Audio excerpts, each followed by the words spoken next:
me. If you want to punch up my sound effects over here, so maybe I might be able to use them. I mean, whatever key.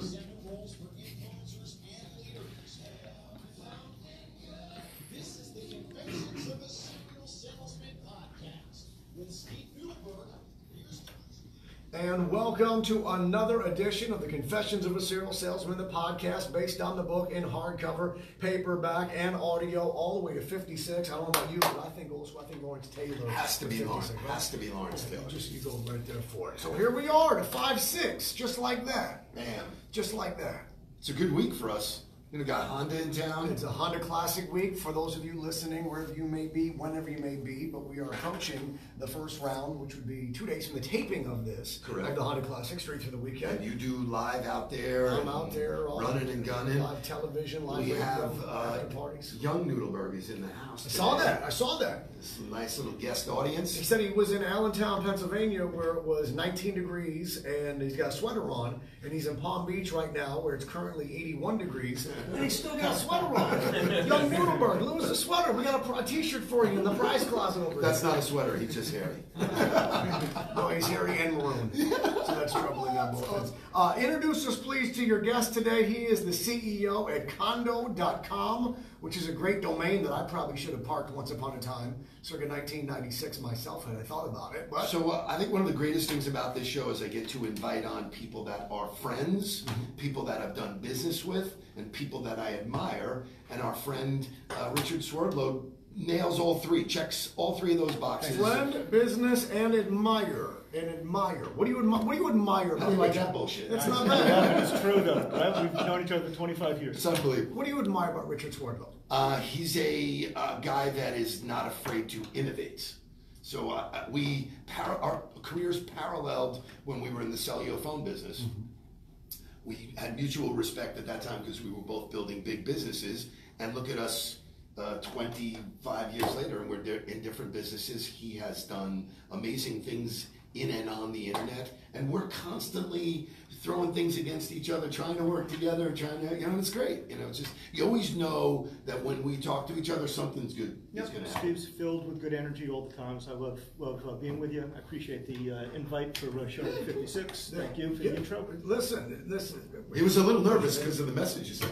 But you should be, yeah. It's okay, I can handle it. Sent a very direct email to all involved going, listen, let's stop mailing this in, okay? Let's put a little effort for it. People are actually listening. There's an audience around the world. Let's do it. All right? Do you want to just be good enough? No, good enough's not good enough. If it was easy, anyone can do it. And we're not just anyone. That. I like having people hold me accountable. That's exactly right. So, because I hold everybody else accountable. Yes, that's what you should. Richard, entrepreneurship is a theme here throughout. Steve referenced it to you in regard already. Remember your earliest visions of entrepreneurship? Some folks have a lemonade stand. Some kids would sell cinnamon toothpicks at middle school, a tremendous markup. Do you remember when you realized that you had the spirit not to work for someone, but to be your own industry? I do. Started very early in high school.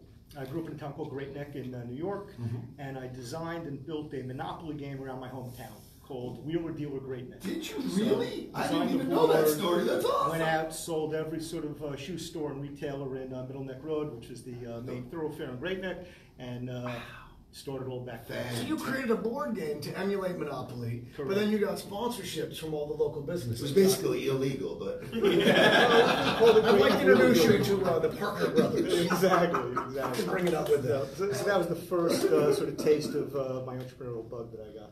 fantastic. I really did not know that. But that was a cool town to do it in.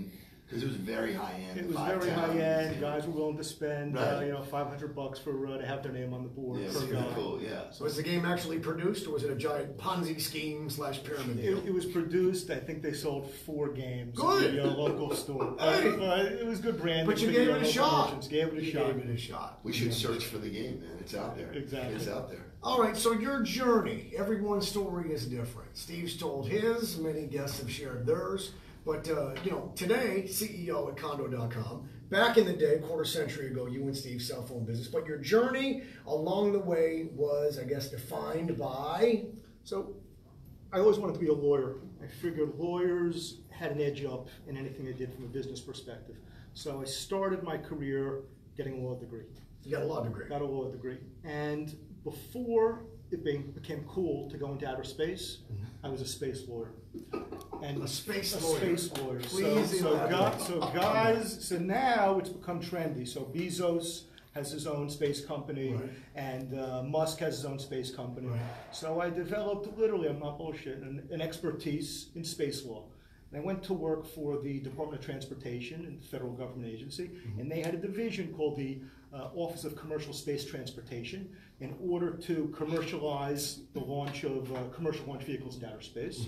Well, from the U.S. From the U.S. Right. And the idea was we would use U.S. Launch facilities at the Cape, and then we'd launch private satellites.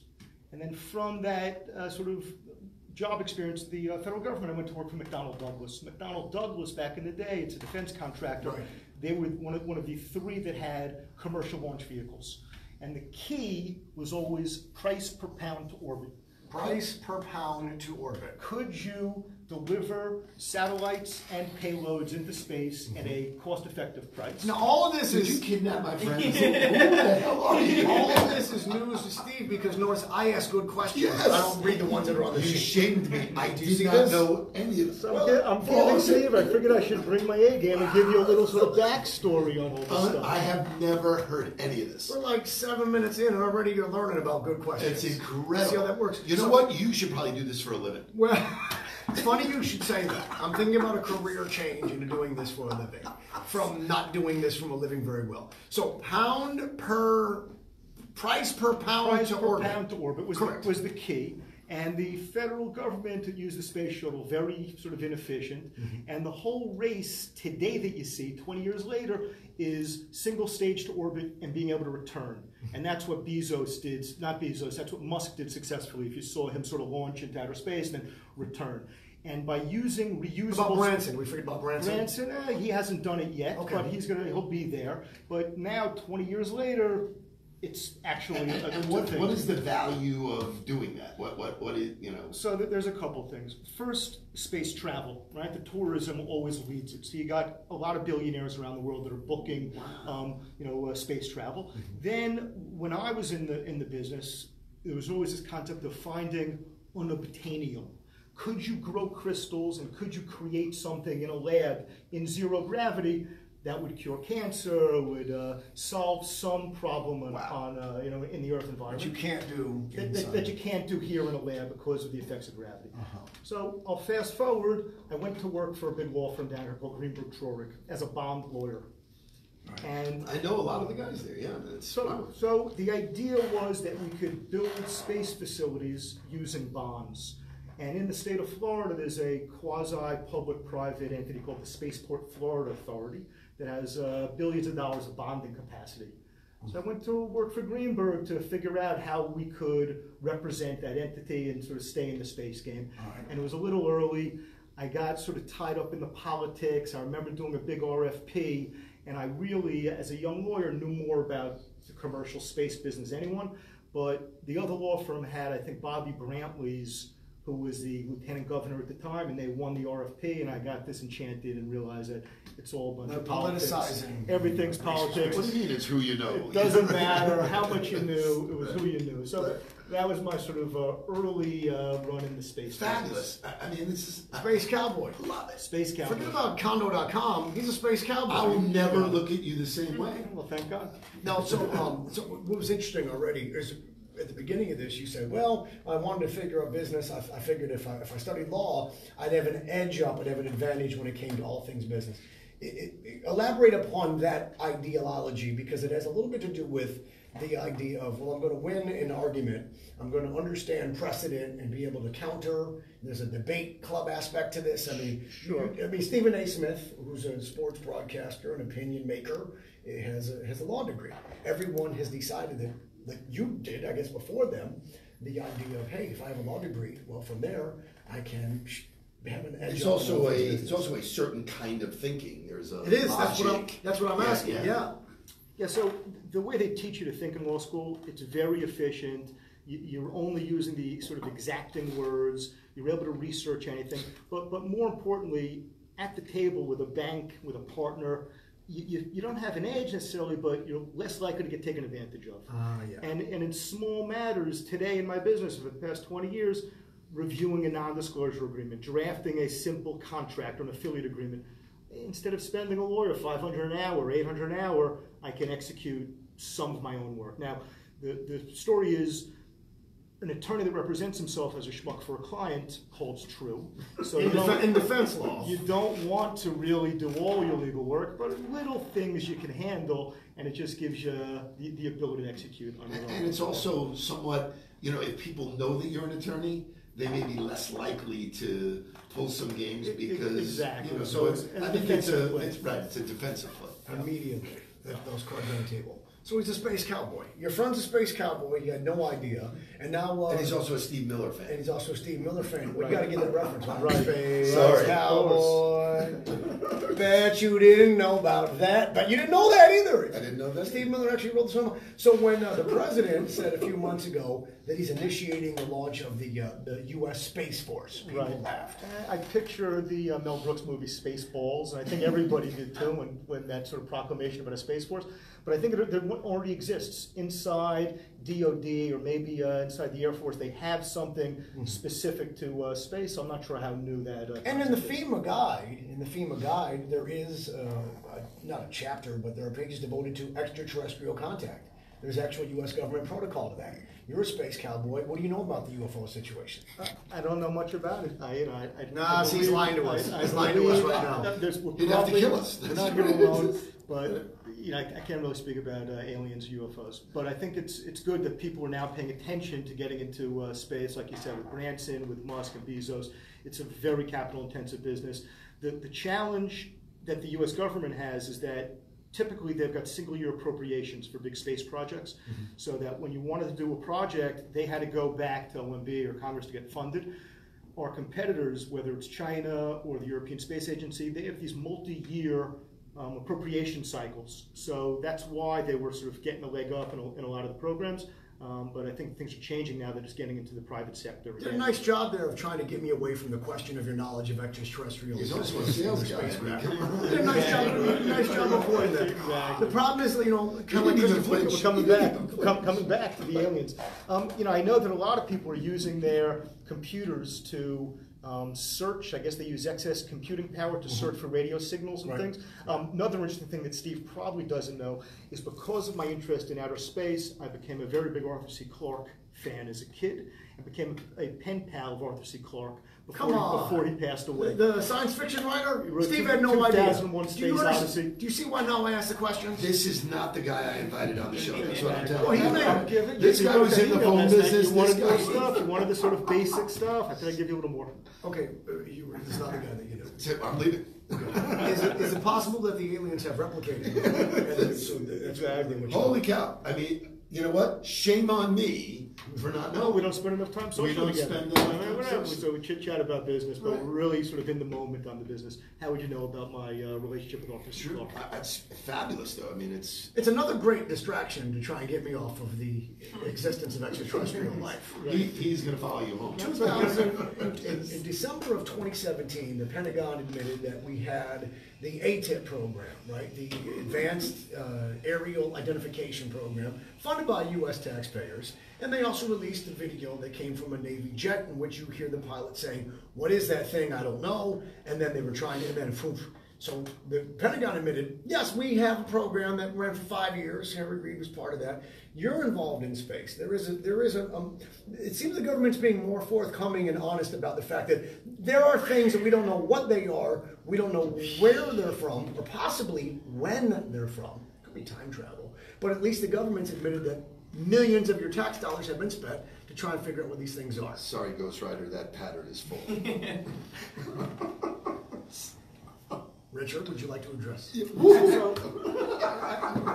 gotta use the reference to me as a space expert very lightly. So even though I've got a background in it and I sort of practice some more related to it, I'm not up to date on all the current sort of space protocols and He's a good dancer. This particular thing you're talking about. So Yeah, no, I'll give you guys after we're done with the podcast. People want to research it. Washington Post had this story.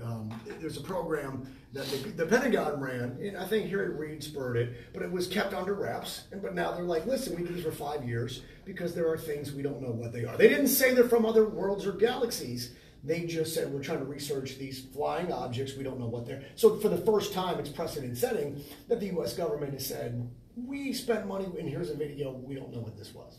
Look, I think it would be a little egocentrical for all of us to think we're the only form of intelligence life in this massive, beautiful universe. So Didn't they just find 800 billion new galaxies? Wasn't that discovery late last week? Listen, I heard that Robert Kraft is going to use this as a defense. And we quickly, look at how quick we moved there. So you're teaming up together now. You're trying to suppress the truth. Space Cowboy over here only wants to. I actually want to hear about the phone business. That really makes that's where I connect. I mean, I love the fact that you have this background. I did not know that, but I've always liked you because you're willing to do different stuff. You were different than most of the other entrepreneurs that I knew. You guys were competitors in the phone space? No, not at all. No, he at least the way I remember it, you took a space that was wide open. Like I was selling lots of phones, lots of phone service. Along with that came accessories. Yeah, so Steve was, if you remember, he was the voice and the partner in ABC Cellular that really grew their business. Back in the day, selling phones was the big deal. In order to get an accessory, you had to drive up to Commercial Boulevard to Cellular One. Correct. Before AT&T acquired Cellular One. And the reason all the innovation took place in Florida is because it's so flat. So you could put cell towers everywhere. Right. So I used to drive up and sit literally like you were in a bakery with a number to wait to get a car charger or a battery. And a light bulb went off and said, why are we waiting in this little waiting room? Why don't we do a print catalog and hand the catalog out to every resident everywhere? And out of that, we developed a business, which initially was stores. We had some kiosks.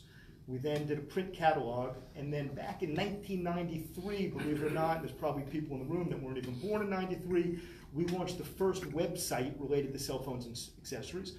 And my kids... The first website related, no. I was pitching, and I built, believe it or not, and my kids are tired. Every time I go to an AT&T store, they got to hear me tell the poor salesman there that I built the first website for AT&T to sell their cell phones, literally like you should tell 4 or 5.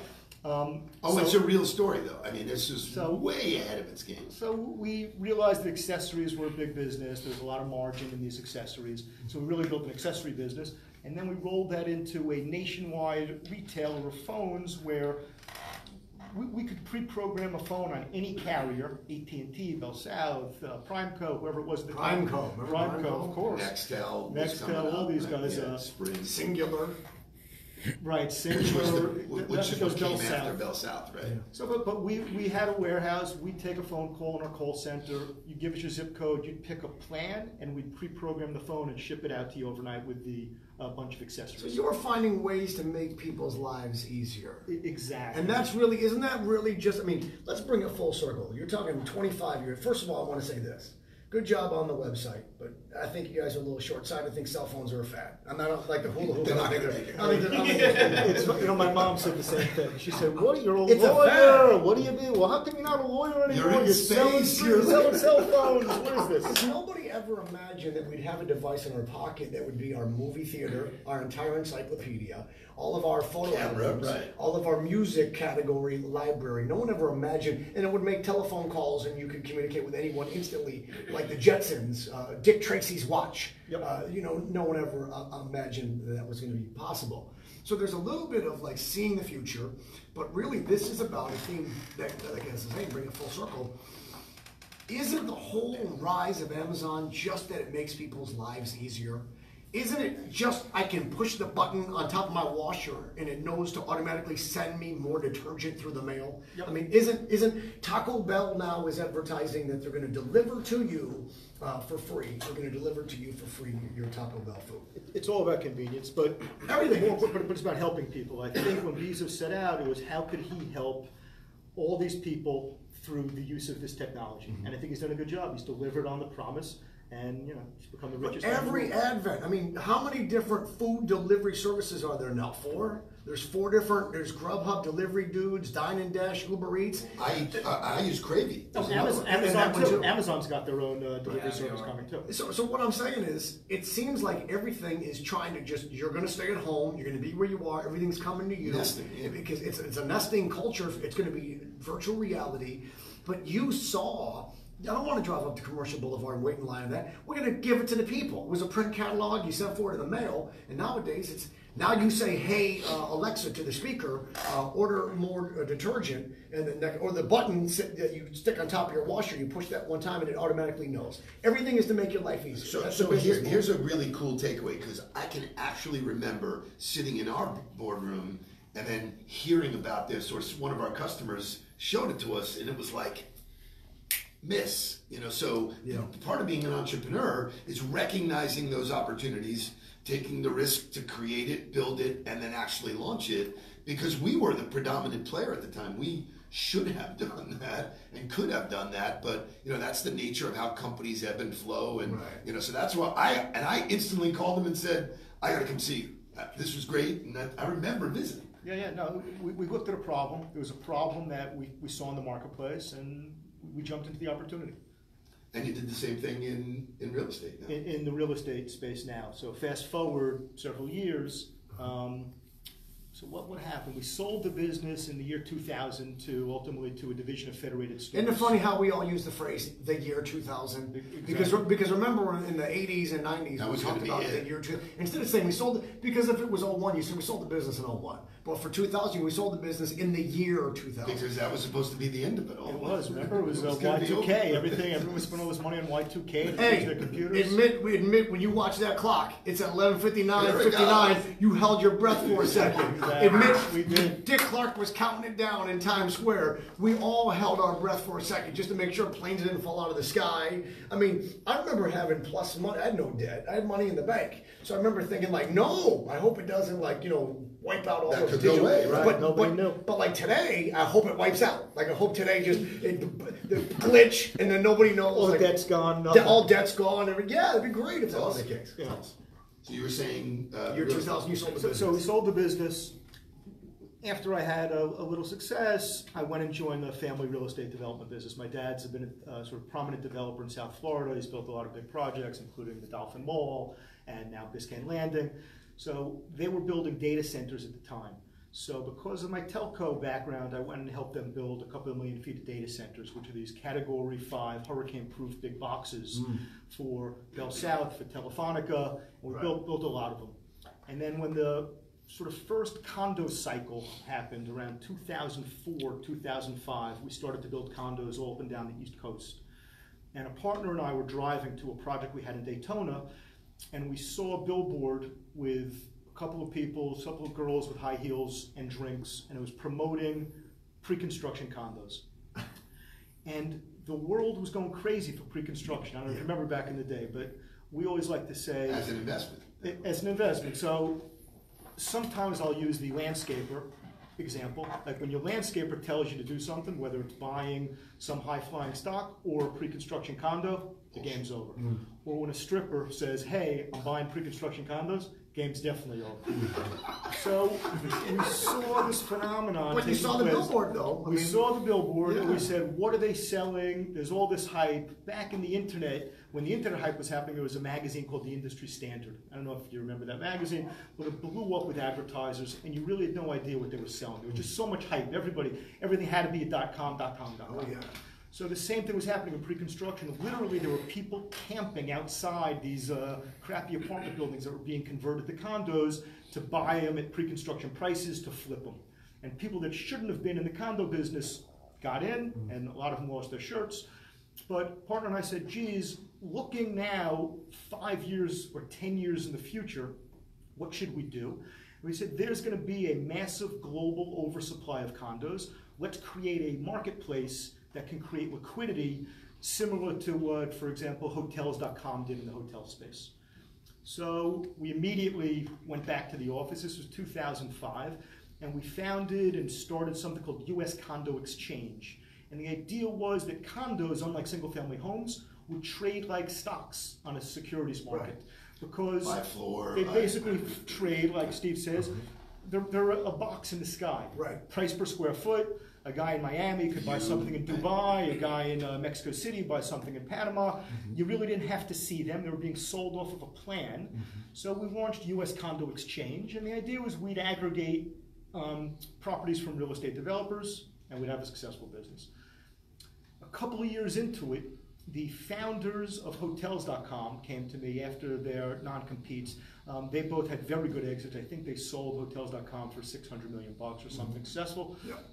They came and said, look, we like your business, but we know a little bit about marketing. You have to have the exact match domain. Meaning you have to have condo.com, right, and you have to have condos.com. Correct. So I didn't. You mentioned earlier that you wish you had hand-regged a lot of names early in the day. Yeah. I didn't register these. So I went out, and part of the deal with these investors was I'd get these domains under contract, and then at closing, they'd put the money up. So I got both domains, condo and condos.com, under contract, and at the 11th hour, there started to be some retrading, and it didn't work with these investors. And I looked at my wife, and she said, look, if you want to be the condo guy, you got to go all in. So we pushed all the chips on the table, so to speak, and I closed on condo and condos.com, pushed all the savings in, and here we are. So we built it into a meaningful business at that sort of critical juncture of making that decision. Did we want to be the player in the space? You're betting on yourself. And the takeaway for this show is putting all the chips in. There's no middle ground with entrepreneurs. Nope. You're either in or you're out. Well, there's that, and another takeaway I got is it sounds to me like your life, you've looked for opportunity. Not people, well, I'm waiting for an opportunity. There's no waiting. I tell people with opportunities, pretend the opportunity, your dream is like your phone and a random dog starts running off with it. You're going to wait for it to come back. You're going to go chase that down. And it sounds to me like you also look for solutions to problems. Yeah, and you've been very successful in life by going, ooh, there's a problem here. I bet I can build an American dream off creating the solution. Agreed. I think one of the keys, and everybody's got their own keys to success, but one of the keys is looking at where you can help people and where is there a sort of a pain point. And our pain point in the condo space was we wanted to create liquidity. We knew there was going to be a lot of inventory. And how would that inventory, how could we create a marketplace to allow these sellers and the owners of that inventory find buyers? And by connecting them and create sort of democratizing information and creating liquidity, we thought we would solve a problem. And by being a problem solver, not just sort of taking and how much money can I make, I think ultimately you build sort of more continuity and you can build a better business by looking at how you can help people. Entrepreneurship has to have with it the idea of problem solving, looking for ways to improve existing ideas, looking for ways to solve. When they ran out of space, he says, well, hell, we got to figure out how to build up, right? New York City's built on the idea of we can't go out, so like you said, we go up. Spaces, boxes in the sky. Yeah, it's interesting because it even parlays into sales. If you don't uncover what someone's problem is, you're not going to do business with them. Oh, correct. Where is the, so it's entrepreneurial, but it's also, sales is fact finding. Yeah, right. Everything sales. Right. But you're right. Too many salespeople these days are just trying to get the money. They're just pushing their product. Right. They have no understanding of what the real issue is, what does their particular prospect need, and they fall flat on their face. We just got an email, it was a blast email through LinkedIn, and the young lady was saying, I'd like to have a conversation with you about your challenges because I know we have the perfect solution. I was like, she doesn't know how could you know what the perfect solution is? Right. If you don't, she don't know I the challenges. showed it to Shay, and it was like, this is what the world has come to. So when I hear that, that's part of the entrepreneurial spirit that good salespeople have that the rest of the pack do not. They're just trying to make a transaction. What's the problem? And then, do I have the wherewithal to solve that problem? You can't trick people anymore. There's no tricking. It's all marketing is now permission based. What will people request of you as opposed to you forcing something on them because people have banner blindness, they don't want to be sold. There's too many different options today. It's funny, I trained this all day and all the time, and I did not phrase it as permission-based. I've heard that in other All marketing places, is permission. but that's a really good takeaway for today. takeaway. Really good takeaway that everything is permission based. If I don't like you, go away. You know? CEO at condo.com. Boy, I should have registered that domain back in 1996. You should have. And condos.com. I should have registered that one also, and then just really squatted on it. You sold them to me? And then sold them to you. I'd have gave you a great deal, though. I'd have gave you a great deal. Thank you. Richard Swerdlow, thank you for the time, for the insight. You were awesome. And then Thank you. we turn these mics off, you can tell us the truth about what you know about what's out there. Steve, lit it up. Steve, we don't ask people how you doing. We tell them to tell us something good. And you're holding up, let me guess, you're holding up an issue of the Palm Beacher magazine, and there's the best catches for February. I made the list. Look at my boy. About me. Wow, Is this really very your nice. something good is about me? Something good is just a public thank you to you. I appreciate you. I appreciate you holding my feet to the fire. Every week you bring it, and so there's somebody out there. This is a good man. That's what's something good today. I'm a little moved, to be honest. It's very. I saw it, and I was like, "This is my dog, man." They picked 3 dudes and 3 women to be their best catches of And you're looking dapper as always. Oh, this is like a bachelor type? It's like, Oh, so your inbox must be filled up. You know give what? your email address there too? I started getting a lot of DMs. There we go. Sneak into the DM. From lonely types. So, you know, Steve, thank I'm you. really proud of you, dude. I appreciate I'm really you. proud of you. Thank you. I enjoy our friendship. I enjoy what we do here. Likewise. And thanks for kicking me in the ass, man. It was good. Likewise. So that is something good. I appreciate you greatly. Enjoy your time with the young Noodleberg. Yeah, we're going to have some fun this week. We're going to do Honda and... We'll be together all weekend. yeah, we'll get him on TV too, man. Whether you like it or not. You want to do 57? Want to go for Heinz? Little Heinz 57? Heinz 57. I might have to bring the visual ketchup or... Steve Noodleberg, Josh Cohen saying thanks for listening. We will catch you next time for 57 on the Confessions of a Serial Salesman, the podcast. So long, everybody. Thank you. Nice job, gentlemen. Dude.